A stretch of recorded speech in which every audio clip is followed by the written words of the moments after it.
A yoga practitioner from Japan wrote me to ask, how can we stay happy in this difficult time? For the answer, stay tuned.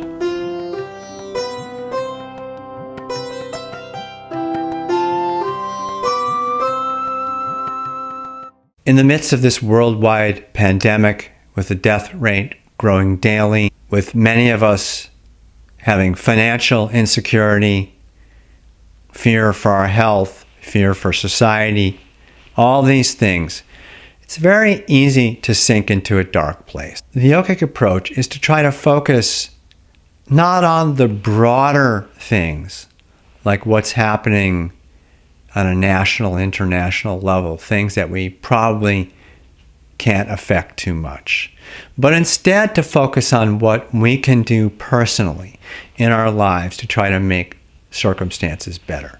Now, it's natural to have fears, and thinking about these things to a certain extent is useful because it can help you plan and potentially anticipate problems, and if you're skillful in your response, maybe even avoid some problems. But when we start to tunnel down to a darker place where we're obsessed with negative thoughts or fears, then it's really moving to the place where it's dysfunctional and where you really would like to see what you can do to try to change this. Now, one thing that does not work is to try to suppress the bad thoughts. Even trying to distract yourself from bad thoughts by going to a movie or, drinking alcohol, smoking pot, whatever. These things don't really work as a long-term strategy. They might make you feel better for a little bit, but those fears or that depression, those negative thoughts are going to start to bubble back, and sometimes they'll come back with a vengeance if you try too hard to suppress them. So the yogic approach is to actually feel the emotions as they arise.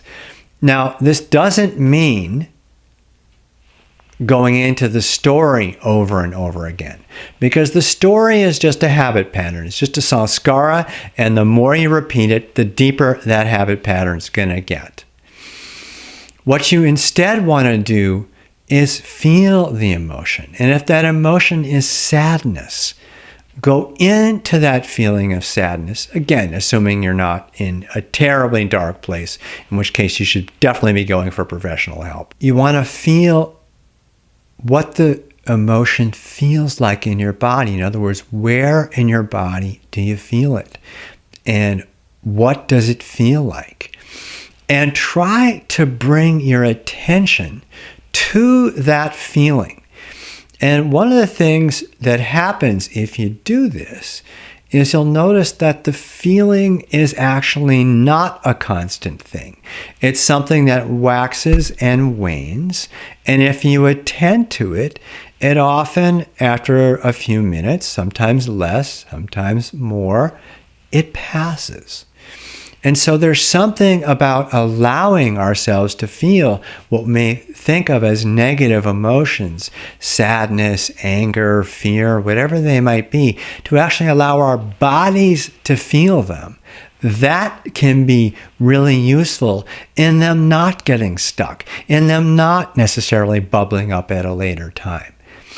But if you get hijacked from the feeling to the story you're telling yourself about the feeling and who's at fault and why this happened and how unjust this is, or whatever your particular version of the story might be, that is not useful. In fact, it's counterproductive because it makes these feelings likely to deepen and likely to come back sooner rather than later.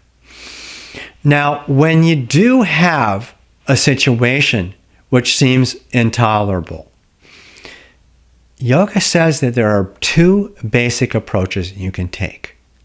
One is to change your situation.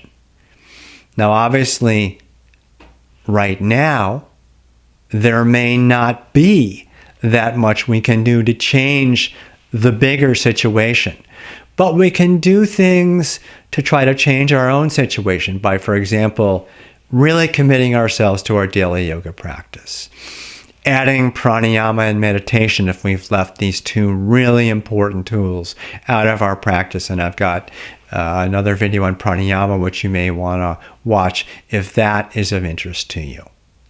We can do our best to stay on a schedule, to get up around the same time every day, not stay up watching television or surfing the internet till the wee hours of the morning, but instead get to bed at a reasonable hour, get up at a reasonable hour, try to eat your meals around the same time every day. Your body likes this kind of schedule, and you're less likely to have the emotional ups and downs if you keep yourself to a really good schedule. Even if you've lost those external things like having to be at school or work at a certain time, you still, if at all possible, want to stay on a schedule. The second thing that yoga teaches is that we can change our attitude toward the situation. If we can't change the circumstances, we can, for example, think about the things that we're grateful for. And we all have many things that we're grateful for. One of the things this pandemic is making us realize is how much our lives are dependent on other people's good work. Healthcare workers, people who grow our food, people who transport our food, people who work in grocery stores, drivers, people who we depend on to do the things that most of us probably never think about and never spend a second even being grateful for. Even though now that we don't have some of these things, or some of these things have been challenged, we realize, oh. So try to cultivate a sense of gratitude. It can be useful to write down a list of things that you're grateful for and review it on a daily basis. Or if you find yourself feeling down in the dumps, to get it out and take a look at it and try to cultivate that feeling of gratitude. This is part of what in yoga is known as pratipaksha bhavana, which is the cultivating of healthful and helpful attitudes, and to try to bring them in when unhelpful attitudes are rearing their heads. The other thing is this notion of karma yoga, this idea of helping others. Now, obviously, with social distancing, some of the ways that people might have helped in the past may not be possible. But you could do things like, for example, some people have been making masks for their friends and giving away to other people, homemade masks to protect against COVID-19. I've heard of people who are tutoring children who are not in school online. If you have funds, you could also donate to charities, particularly those who are feeding people who don't have access to a reliable source of food. These can be incredibly valuable things to do. And the beautiful thing about doing something for someone else is it takes the focus off you and your world and broadens the focus, and surprisingly can help generate even more gratitude. I hope these suggestions are helpful. Good luck to you all. Take good care. Namaste.